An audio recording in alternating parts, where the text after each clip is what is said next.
Nah,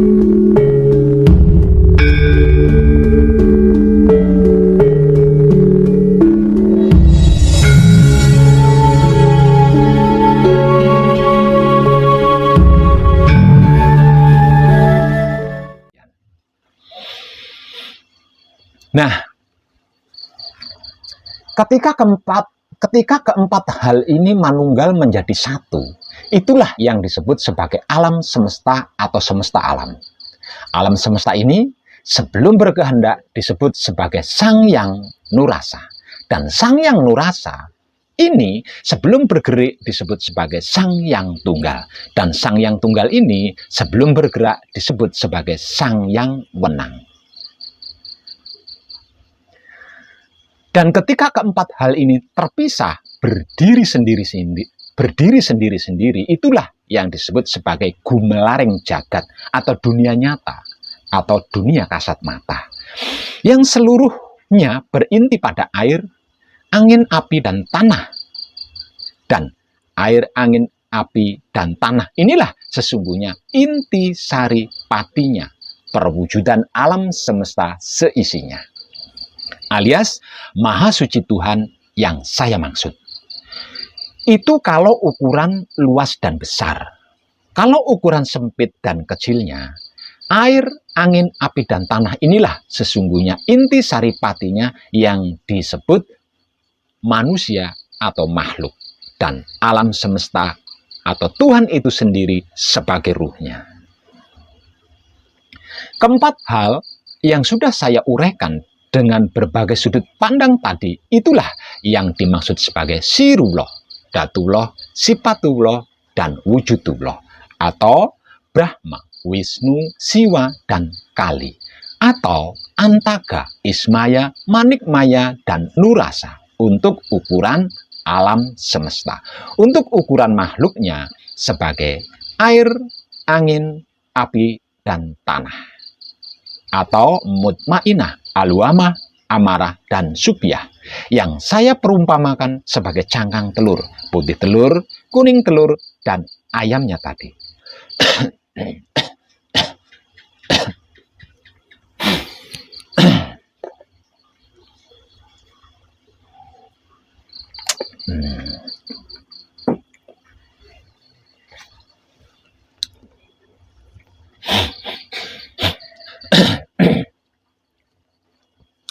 Ketika ayam, cangkang telur, putih telur, dan kuning telur, atau Nurasa, Antaga, Ismaya, Manikmaya, atau Kali, Brahma, Wisnu, dan Siwa, atau Sirullah, Datullah, Sipatullah, dan Wujudullah, atau Mutmainah, Aluamah, Amarah, dan Subyah, atau air, angin, api, dan tanah, atau Jibril, Mikail, Israel, dan Israfil, atau dan masih banyak lagi penyebutan-penyebutan lainnya yang bikin pusing di kepala. Saling mengenal satu sama lainnya. Maka mereka berempat akan saling menyadari siapa dan bagaimana masing-masing mereka. Dan ketika mereka berempat ini sudah saling menyadari, maka seketika itulah mereka berempat akan langsung sembah sujud tunduk kepada alam semesta atau semesta alam yang mengadakan mereka. Yang menjadikan mereka ada, yang tak lain dan tak bukan adalah pancernya mereka berempat, atau tubuhnya mereka berempat, atau sang empunya mereka berempat.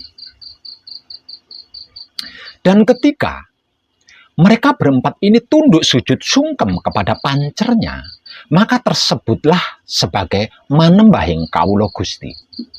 Artinya mereka berempat bersujud kepada alam semesta. Dan ketika mereka berempat ini sudah mau bersedia sujud kepada alam semesta, maka seketika itu pula mereka berempat langsung manunggal menjadi satu kesatuan dengan alam semesta.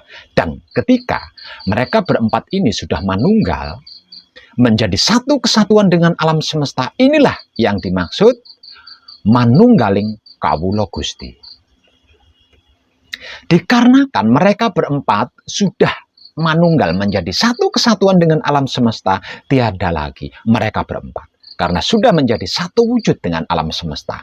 Dan ketiadaan mereka berempat ini dikarenakan sudah menyatu dengan alam semesta. Nah, inilah yang dimaksud dengan leburing kawula Gusti. Artinya tidak ada lagi perwujudan alam semesta atau semesta alam dalam bentuk dan rupa apapun. Dikarenakan semuanya, segalanya, seluruhnya sudah menjadi awal mula, maka disebutlah sebagai sampurnaning kawula Gusti. Sebab kawula Gusti sudah sampurno, sudah kembali kepada asal-usul sangkan paraning dumadinya, menjadi alam semesta seperti pada mulanya, yaitu tidak ada apa-apa, apa-apa tidak ada. Selain alam semesta itu sendiri, dengan dua sisinya, yaitu gelap dan terang, dikarenakan yang hanya ada alam semesta dengan gelap dan terangnya, maka yang terjadi hanyalah kesempurnaan. Yang hidup sempurna, yang mati ya sempurna. Dan inilah yang dimaksud sebagai sampurnaning pati lan urip. Yang ada hanyalah kesadaran cinta kasih sayang alam semesta itu sendiri yang meliputi gelap dan terangnya sendiri. Nah,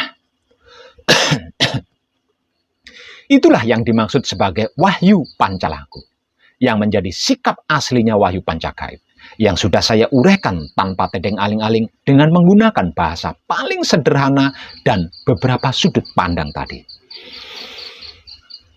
Dengan ini, walaupun baru melalui perkataan yang keluar dari mulut sadar saya, Wong Edan Bagu, kita sudah sama-sama mengerti, memahami, dan mengetahui diri kita ini siapa, dari mana, untuk apa, dan hendak kemana. Kan? Artinya, kita sudah sama-sama kenal diri. Diri kita ini apa, siapa, dan bagaimana. Yang berarti juga kita sudah sama-sama mendapatkan jawaban dari 4 pertanyaan spiritual. Yaitu, siapa aku, dari mana aku, untuk apa aku, dan hendak kemana aku. Jawabannya yang sudah saya uraikan dari tadi. Tanpa tedeng aling-aling. Dengan menggunakan bahasa paling sederhana, sehingga kita sama-sama bisa dikatakan sudah mengenal diri, walau baru katanya Wong Edan Bagu. Edan tenan. Selanjutnya, ada kata-kata spiritual yang berbunyi seperti ini. Barang siapa mengenal diri, niscaya mengenal Rabnya. Artinya, siapapun dia, kalau bisa mengenal diri, berarti dia sudah mengenal Tuhannya. Sebenarnya ini sudah terjawab dari tadi. Maksudnya jawabannya sudah tersampaikan dari tadi. Namun, untuk merealkan secara nyata dan mengalaminya sendiri, bukan katanya apapun dan siapapun, apalagi katanya Wong Edan Bagu, maka siapapun dia harus kembali terlebih dulu kepada fitrahnya atau kepada sucinya, yang menjadi asal-usul sangkan paraning dumadinya sebelum bergelar di dalam semesta alam ini. Dan siapapun dia untuk bisa kembali fitrah atau suci seperti pada mula kejadian dirinya, ini nih yang di era modern ini dikatakan mustahil. Kenapa dan mengapa dikatakan mustahil? Nomor 0. Manusia hidup modern takut mati. Karena kalau dia mati, kacau dah semuanya. Istri yang masih cantik atau suami yang masih tampan jadi milik orang lain. Harta, benda, kekayaan, jadi rebutan anak cucu dan lain sebagainya. Bisnis berantakan. Nomor 1, manusia hidup modern memiliki terlalu banyak beban pikiran. Yang hampir semua pemikiran itu bukan tentang fitrah atau sucinya. Nomor 2, manusia hidup modern memiliki terlalu banyak kemelekatan di hatinya. Yang hampir semua kemelekatan di hatinya itu membuatnya merasa tidak bisa hidup jika tanpanya. Dan yang nomor 3, manusia hidup modern memiliki terlalu banyak tujuan. Dan hampir pada semua tujuannya itu memiliki visi dan misi. 4 hal inilah yang menjadi pokoknya. 4 hal ini kalau dibahas luas loh.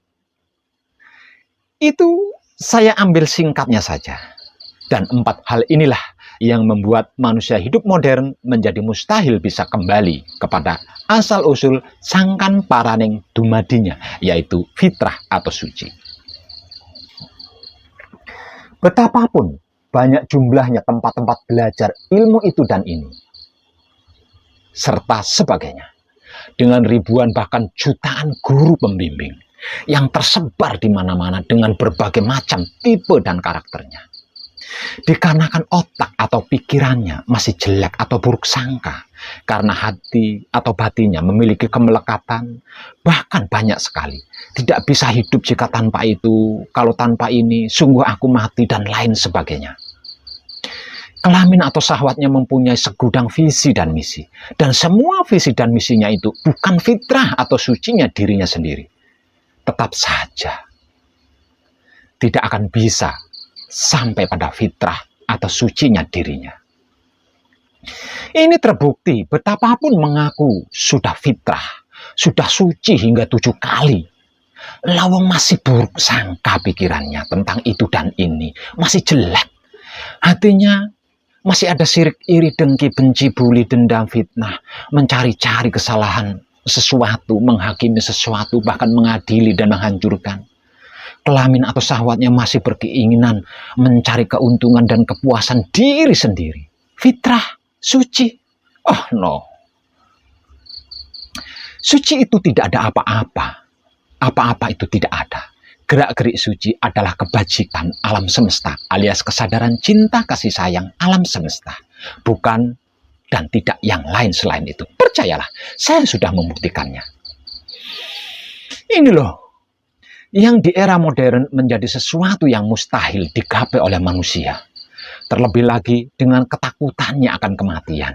Menjadi lebih mustahil lagi. Sebab karena sebab yang bisa memasuki fitrah atau suci hanya hidup. Cuma hidup yang bisa mencapainya. Karena bagian dari diri kita yang bersifat dan bersikap suci hanya hidup. Sebab hidup adalah zat ruhnya maha suci. Artinya untuk bisa masuk dan manunggal dengan suci, hidup harus meninggalkan wujud dan jiwanya. Harus berpisah alias mati. Takut mati, mana bisa? Bagi yang berani mati, matinya gampang. Gantung diri atau menjatuhkan diri dari jurang, mati. Namun, untuk bisa hidup kembali ke dunia, silahkan panjenengan dipikir sendiri. Bisa tidak?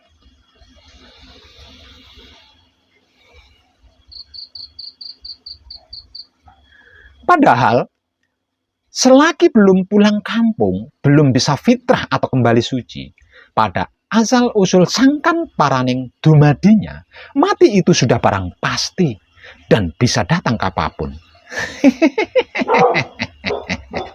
Edan tenan. Namun jangan resah dan gelisah. Menunggu di sini, di sudut sekolah, tempat yang kau janjikan, ingin jumpa denganmu, walau mencuri waktu, berdusta pada guru. Kok jadi bernyanyi ya? Edan tenan. Jangan resah, jangan khawatir, apalagi takut bahwa semua kotoran otak atau pikiranmu, noda hati atau batinmu, beban kelamin atau syahwatmu kepada saya di Gubuk Jenggolomani tidak perlu bawa uang, karena gratis. Jangan takut lapar dan haus, karena tidak akan saya suruh puasa apalagi bertapa. Bawa juga segudang dosa, karma, dan masalah beban duniamu. Akan saya tanggung semuanya itu dengan rela hati. Asalkan panjenengan mau bertobat, yang artinya menghentikan dan meninggalkan semua kelakuan masa lalumu yang seumur hidup kau lakukan tanpa kesadaran cinta kasih sayang dan maha suci hidup. Mari, Mari datang kepadaku. Mari datang kepadaku. Akan aku tunjukkan fitrah atau sucimu. Dan saya antar untuk bisa sampai dan masuk manunggal di dalamnya. Cuma satu dan hanya satu syaratnya. Setelah saya temani masuk dan berhasil manunggal suci, tolong dan tolong dijaga semaksimal mungkin. Jangan sampai ternoda lagi dan kembali terkotori lagi. Karena saya tidak akan pernah bisa menemani perjalanan menuju suci untuk yang kedua kalinya. Artinya,